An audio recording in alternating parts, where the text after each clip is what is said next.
Hey y'all, this is episode 3. We taking it back to part 2. Y'all requested this lady, so this is about Eugene's wife. So she's in the car today. Right. We're gonna ask her the same questions and see how they compare to Eugene.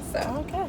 Let's go. So he said, according to him, you guys been married since for 11 years as of October. Is that right? Going into October, yes. It'll be 11 years. Okay, so we got that right. You got a point. All right, so how do you think you keep the peace in your marriage? I keep the peace by listening first, or try to listen first before I speak. But one thing I think that is different for us, that we've been saying prayers together since we were in college in Bowie State. Wow. And I think that helped keep the peace in our marriage, because it transcended into our marriage. So definitely saying a prayer before we go to bed at night, or even in the morning, saying a prayer for one another when we've had a conflict, like ending it with a prayer. I think that's important to keep the peace. I know you talked about the basement. That is listen, that's necessary. We will not purchase a home anywhere, at a second home, if it doesn't have a basement. It's not an option. Right. So I think because we have our own space, so definitely keeping the peace, making sure that you have your own space. We laugh often. We don't take each other seriously. We dance. Alexa's our best friend when we're dancing. So I think it's important to keep the peace that way too, with laughter. Yeah, that's cute. That's cute. So you mentioned praying together. So separately, how often would you say you pray for him? Yeah, I pray for him every day. I pray for him every day. Lord, please let me kill this man. No, just like... No, I'm not praying. But no, I do. I mean, I just pray every day for him, even when he's sleeping, because I know he's the head of our household, and so often that he is attacked, So I just making sure that God just cover him, help him guide, order his steps, help him make the right decisions, things of that nature. So I do pray for him daily. That's good. All right, so we know about the basement. If there's like a heated moment, do you ever like send him to the couch or the basement, or do you guys work it out before bed? You never go to bed mad? People say never go to bed mad, and we try not to, but I'm being real honest. It's sometimes because it is something that heated, and I'm very, I'm analytical. I want to think about things, and I read things into it. Right. So I really try not to go to bed angry, because so often, a lot of times, you can close your eyes and in the morning you won't wake up, right? And so definitely try to get some space. So he will go into the basement, or I'll just skirt out in my car. I mean, thank God for that. Yeah. But we definitely try to not go to bed angry, and try to talk it out. I mean, it might still be some feelings lingering there, but at least knowing that, at least I'll say, I love you. You know that I love you, even if I'm still mad with you. Right, yeah, that's good. Okay.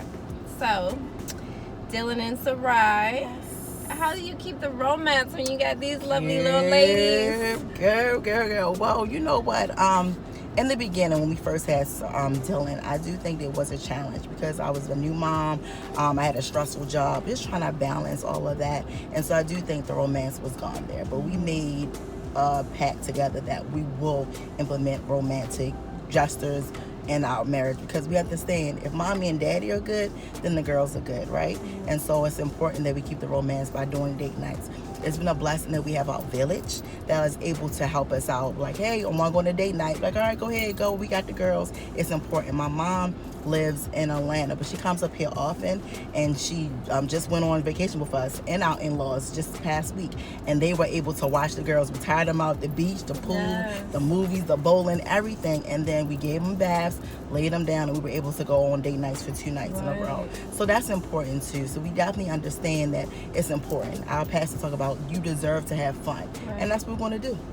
That's good. All right, so you're in the car. I asked Eugene, if you were in the car, what would you say the number one top date he's ever planned was? And he couldn't really think of anything, and then he came out with a lame excuse. So you're in the car, so what would you say that number one date night was he planned? I would say when we were in Hawaii. It wasn't a date night, it was a date. When we went and we was able to hike a 863 feet mountain. that was important to me because I look at all of the metaphors of about, you know, how we tried to climb the mountain and we had to do it together. Like, I was like huffing and puffing, but he was like, come on, you can do it, you can do it. And then when he was sweating, I would wipe his head. So it really brought to us about our relationship and how we went through some struggles, and it was rough, but we made it to the top and it was beautiful. So I think that was the most important.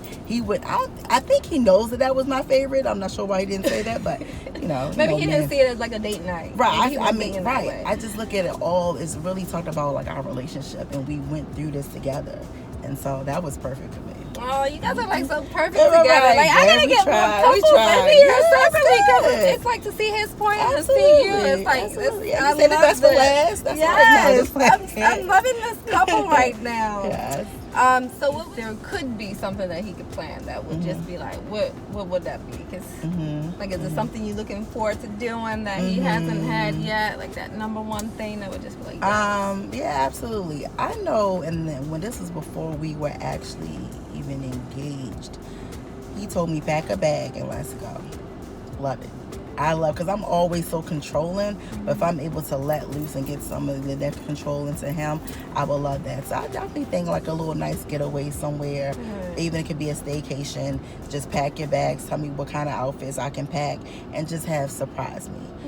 Maybe take a trip down memory lane, because we've been together for 16 years almost, and then it's, you know, together for 11 in October, married. So I definitely think if he could take a trip down memory lane and maybe touch base with some of the places that we've been doing dating or marriage, I think that would be important. That's good. I think everybody should do that. Right. Really, yeah. See that, G? Do that. Yeah, we putting that. That's why I had to ask. Put that in the atmosphere. Yes, let's get that going. All right, yeah. So do you believe in divorce?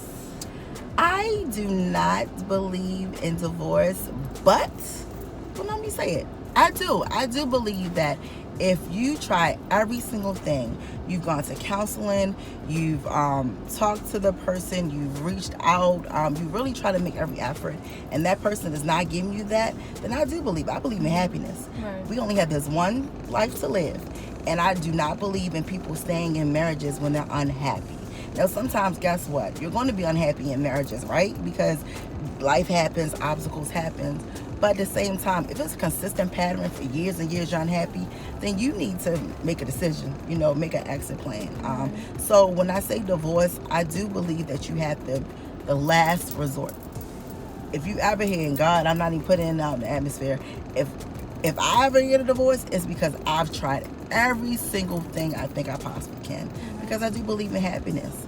I don't believe in somebody just staying in it just because they say they have a husband or saying they have, you know, a wife. I do believe that, you know, but there are things you can come out of, you know, relationships that doesn't, you know, in terms of just embracing your newness and being real with yourself. So to answer your questions in a nutshell, I do, but you have to try every single thing. Right. And that it takes two. You can't be the only one trying to make it work, or he can't be the only one trying to make it work, because you guys took a vow between, you know, you and God and your, you know, your spouse. So depends.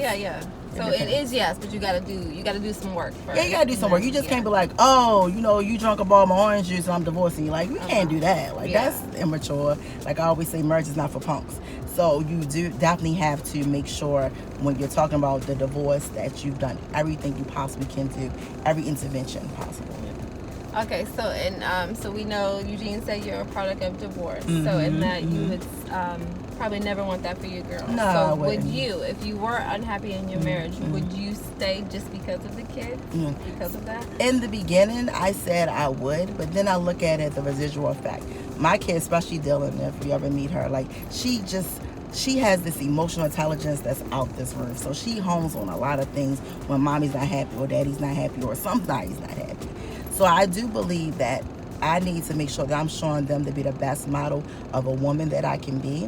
And so I would not stay just because of them. I would try my best to stick it out and do whatever I can do to help them. But at the same time, I feel like if they're able to know that, okay, mommy and daddy try to make it work and it did not work out, but guess what? We still have love for them and can give them all. Then I think that's important, because you can't fully give yourself to your kids if you're unhappy, if you're not well yourself. Yeah. And you just doing it for the kids. Right. Setting everybody right. It's up. setting everyone up, absolutely. So, they be in therapy for years, so it's just that you're just making sure that they're happy, that they are stable, and they see consistency.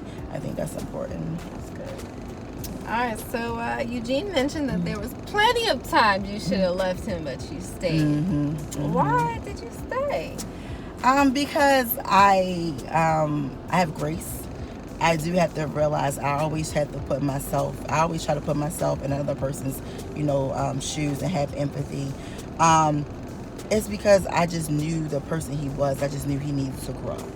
And I do believe that the things that we went through helped us and made our relationship stronger versus him's like, okay, I'm leaving, I do have my deal breakers, best believe. So, but it's just in terms of, I saw things that he's done and like, okay, I kind of understood why he did it, but let's communicate on what next steps, if you ever go through this situation again, what can you do, But so, yeah, I just believe in grace. I believe that he is a great man, that he's come a long way from being that 20-year-old football player until now 36, bald head and all that, right?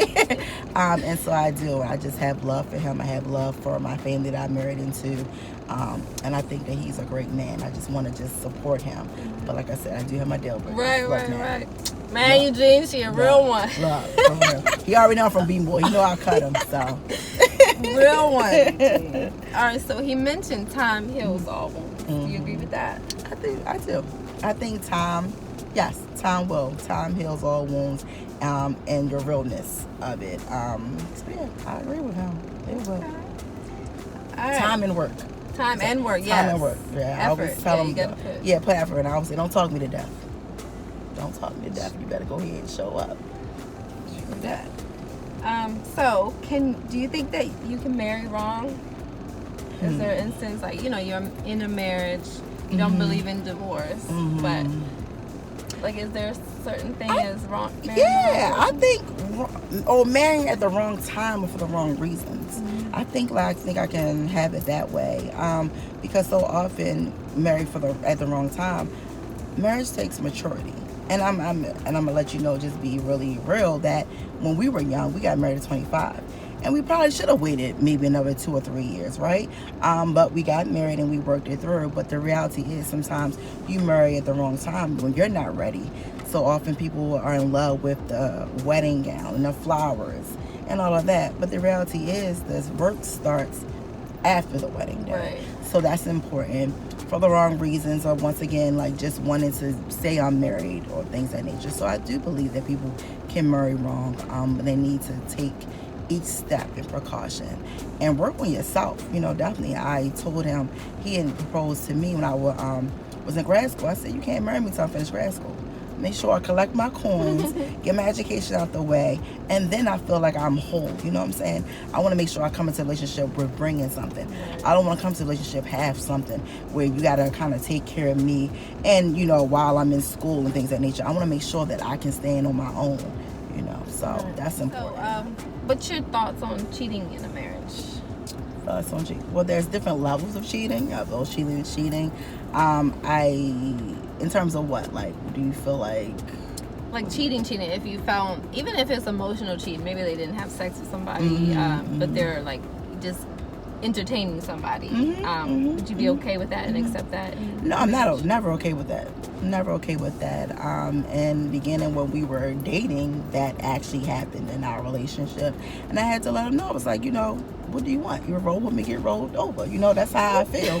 And the reality is that because, once again, it takes a maturity, and granted, as human beings, there's only 2 types of species in this world, right? It's a male and female. I mean, well, some people think otherwise, but in my opinion, male and female. And so you're going to engage with other species other than yourself, right? But the reality is that you have to set those boundaries. So I'm never okay with emotional cheating, because I feel like once you take that step, then what's the next step? And it can blow up until you all fledged, your clothes are off, and then you real shot. And years in and looking crazy. So the reality is, I always say there's no hostage situation going on. So therefore, if you feel like you need something from someone else, then you need to go and do it. But the reality is that in couples and in marriage, is that you need to communicate. Check in with one another. Hey, am I okay? Oh, you don't wear that hair bonnet tonight? Okay, I'm not gonna wear it. Oh, you don't want me to do my twist in looking like silly? I try not to. I try to. But the reality is that you become comfortable. And then sometimes you think the grass is greener, but I always say you gotta water your grass because you never know. Everybody got their own weeds. Everybody got their own soil. But you just have to continue to water that one. So emotional, I'm not okay with that at all.